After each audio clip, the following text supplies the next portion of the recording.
یاد رکھیے آپ کے ہزاروں سالہ پرانی تاریخ کو یہ نفرت پیدا کر کے آپ کو لڑا کر کے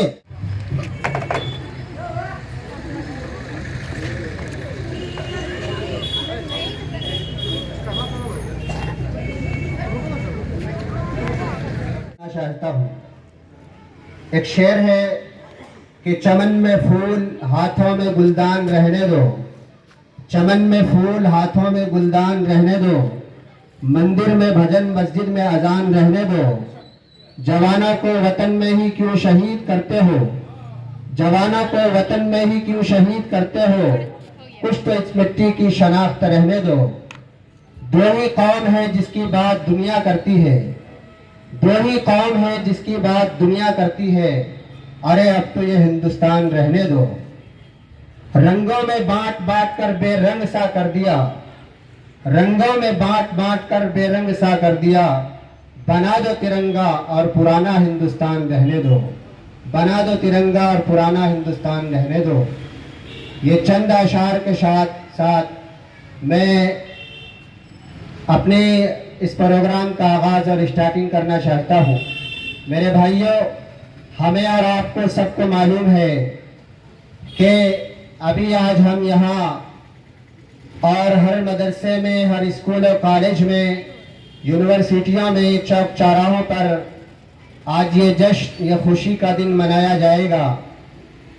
میرے بھائیوں، یہ کیوں منایا جاتا ہے یہ بار بار آپ سب حضرات اس بات کے گواہ ہیں. یہاں ہر مرتبہ پروگرام ہوتا رہتا ہے اور آپ حضرات اس میں شریک ہوتے ہیں.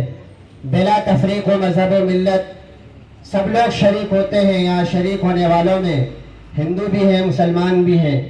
میرے محترم بزرگ اور دوستو، ہمیں معلوم ہونا چاہیے کہ ہمارا یہ ملک ہندوستان، جسے سونے کی چڑیا بھی کہا جاتا تھا، اس ملک ہندوستان پر غیروں نے قبضہ کیا، انگریزوں نے قبضہ کیا اور یہاں کی دولت و حکومت پر، ہر چیز پر قبضہ کرنا چاہا، جس کے نتیجے میں یہاں کے عوام، علماء، ہندو، مسلم، سکھ، عیسائی، تمام کے تمام لوگوں نے مل کر کے اس ملک ہندوستان کو غیروں کے قبضے سے اور غیروں کے تسلط سے آزاد کرایا. میرے بھائی، آزاد کرانے میں 10 سال اور 20 سال نہیں لگے، بلکہ تقریباً 200 سال سے زیادہ کا وقت لگا اور یہ لڑائی چلتی رہی. کیا ہے، کتنے تعداد میں علماء اور یہاں کے عوام، ہندو مسلمان سب شہید ہوتے رہے. سارے کے سارے لوگوں نے یہاں کی آزادی میں اپنا خون دیا ہے. میرے محترم بزرگ اور دوستو، جب آزادی کی وہ تاریخ ہم پڑھتے ہیں، لڑائیوں کی وہ تاریخ پڑھتے ہیں کہ کیسے انگریزوں نے ایک ایک مرتبہ بم سے کتنے لوگوں کو اڑایا اور کیا ہے، پھانسی کے پھندوں پر لٹکایا. تاریخ کی کتاب لکھنے والے مسٹر ٹامسن لکھتا ہے کہ دہلی کے چاندنی چوک سے لے کر کے خیبر اور لاہور تک راستے میں جتنے بھی درخت ہوتے تھے، سب میں لوگوں کو مار مار کر کے لٹکا دیا گیا تھا. یہ ہمارے اس ملک ہندوستان کی تاریخ ہے. اتنی بڑی قربانی کے بعد ہمارا یہ ملک ہندوستان آزاد ہوا. اگر ہم اس آزادی کو یوں ہی بھلا دیں اور جن حضرات نے ہمارے لیے قربانیاں دی ہیں، گردنیں کٹائی ہیں، جام شہادت نوش کیا ہے، اگر ان کی قربانیوں کو سال میں 1-2 مرتبہ یاد نہ کیا جائے تو یہ ہمارے لیے بڑی محرومی کی بات ہوگی. اس وجہ سے ہم یہ احسان سمجھتے ہیں، ان کا بہت بڑا احسان ہے کہ انہوں نے اپنی جان کی بازی لگا کر کے، اپنا گھر بار اجاڑ کر کے اور بچوں کو یتیم کر کے، عورتوں کو بیوہ کر کے اس ملک ہندوستان کو آزاد کرا کر کے ہمارے ہاتھوں میں دیا. اگر وہ آزاد نہ کرائے ہوتے، اگر انہوں نے قربانی نہ دی ہوتی اور انہوں نے اپنے جانوں کا نذرانہ اور جام شہادت نوش کیا ہوتا، آج ہم اس آزادی کے فضا میں سانس لینے والے نہیں ہوتے. یہ ان اکابرین کا اور ان بزرگوں کا احسان ہے کہ انہوں نے اپنی جان کو جان نہیں سمجھا، اپنے مال کو مال نہیں سمجھا، اپنے گھر بار کو گھر بار نہیں سمجھا، بلکہ جہاں جب جس طریقے سے جیسی ضرورت پڑی، انہوں نے اس ملک ہندوستان کو آزاد کرانے کے لیے ہر طرح کی قربانیاں دے کر کے اور آزادی کا یہ پروانہ اور آزادی کا یہ گلدستہ ہمیں پیش کیا ہے. میرے محترم بزرگ اور دوستو، جب یہ ملک ہندوستان آزاد ہو چکا تھا، آزاد ہو جانے کے بعد ضرورت پڑی، چونکہ پہلے آزادی سے پہلے یہاں انگریزوں کا نظام اور اس کا سسٹم چلتا تھا، اس کا قانون چلا کرتا تھا. لیکن جب یہ ہندوستان مکمل طور پر آزاد ہوا، ضرورت اس بات کی تھی کہ اب یہاں کو چلانے کے لیے یہاں کے عوام کے ساتھ انصاف کیا ہے، ظلم و بربریت سے پاک رکھنے کے لیے ہر ایک کو برابری کا حقوق ملے، ہر ایک کے ساتھ انصاف ہو، مساوات ہو، یہ رواداری ہو. اس چیز کو قائم کرنے کے لیے قانون اور ایک آئین کی ضرورت تھی، ایک دستور کی ضرورت تھی. تو اس کمی کو پورا کرنے کے لیے یہاں کے عوام نے ایک کمیٹی تشکیل دیا جس کی صدارت ڈاکٹر بھیم راؤ امبیڈکر نے کی، جس میں تقریباً 200 لوگ تھے اور ان 200 لوگوں میں تقریباً 36 مسلمان بھی تھے اس میں، جس میں مولانا ابوالکلام آزاد، مولانا حسرت موہانی، یہ سارے کے سارے لوگ اس ٹیم کے ممبر تھے. اور اس کی صدارت، پورے ٹیم کی صدارت ڈاکٹر بھیم راؤ امبیڈکر کر رہے تھے. اور اس دستور اور آئین کو تیار کرنے میں تقریباً 2 سال 11 مہینے 18 دن لگ گئے. یہ اس قلیل مدت میں اس آئین اور قانون کو تیار کر کے ہمیں دیا گیا تاکہ بعد میں آنے والے لوگوں کے ساتھ انصاف ہو سکے، برابری ہو سکے، ظالم کا ہاتھ پکڑا جا سکے اور ظلم کرنے والوں کو سزا مل سکے. اس طرح کی چیزیں اور یہ قانون اور آئین بنا کر کے ہمیں دیا گیا. میرے محترم بزرگ اور دوستو، آج اسی 26 جنوری کو یہ قانون نافذ کیا گیا تھا سن 1950 میں.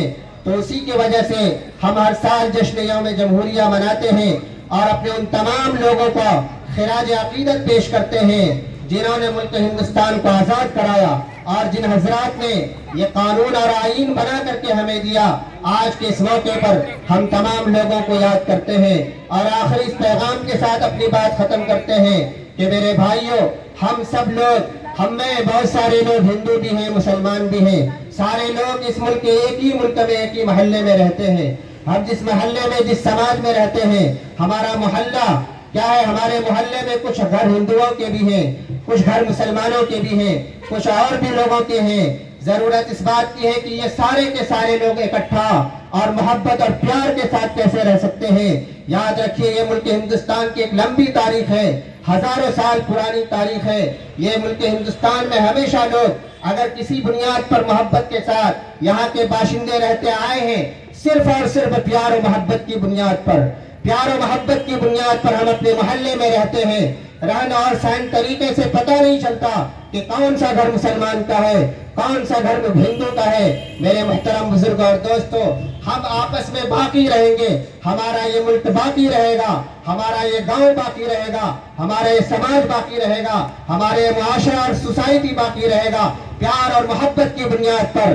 جس دن اگر پیار و محبت کو ختم کر دیا گیا، نفرت نے جنم دے لیا، تو پھر یاد رکھیے ہمارا رہنا، ہمارا سہنا، ہمارا جینا، ہمارا سانس لینا مشکل ہو جائے گا. میرے محترم بزرگ اور دوستو، ضرورت اس بات کی ہے کہ ہر شخص کی ذمہ داری ہے، مسلمانوں کی بھی ذمہ داری ہے، ہندو بھائیوں کی بھی ذمہ داری ہے کہ اگر سماج میں، محلے میں کوئی نفرت بانٹتا ہے، کوئی نفرت جنم دینے کی کوشش کرتا ہے، کوئی کسی اور بنیاد پر کسی کو بانٹنے کی کوشش کرتا ہے، تو یاد رکھیے ایسے ہاتھوں کو پکڑنے کی ضرورت ہے، ایسے انگلی کو پکڑنے کی ضرورت ہے.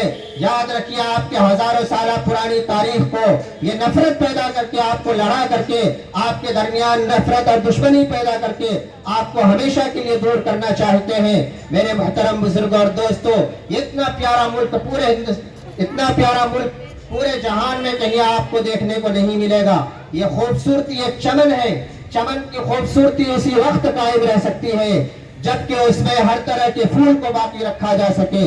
اگر ایک چمن ہو، چمنستان ہو، اس میں صرف گلاب کا پھول ہو، اس کی خوبصورتی باقی نہیں رہ سکتی ہے.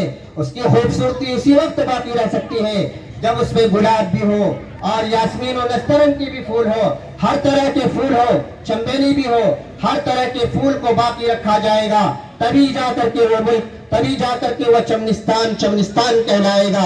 میرے محترم بزرگ اور دوستو، اسی طریقے سے ہمارا یہ ملک اسی وقت صحیح اور سلامت اور سیدھے راستے پر چل سکتا ہے جب تک کہ سارے کے سارے لوگ یہ عہد اور طے کریں گے کہ ہم سب لوگوں نے جس طریقے سے آج سے 70-75 سال پہلے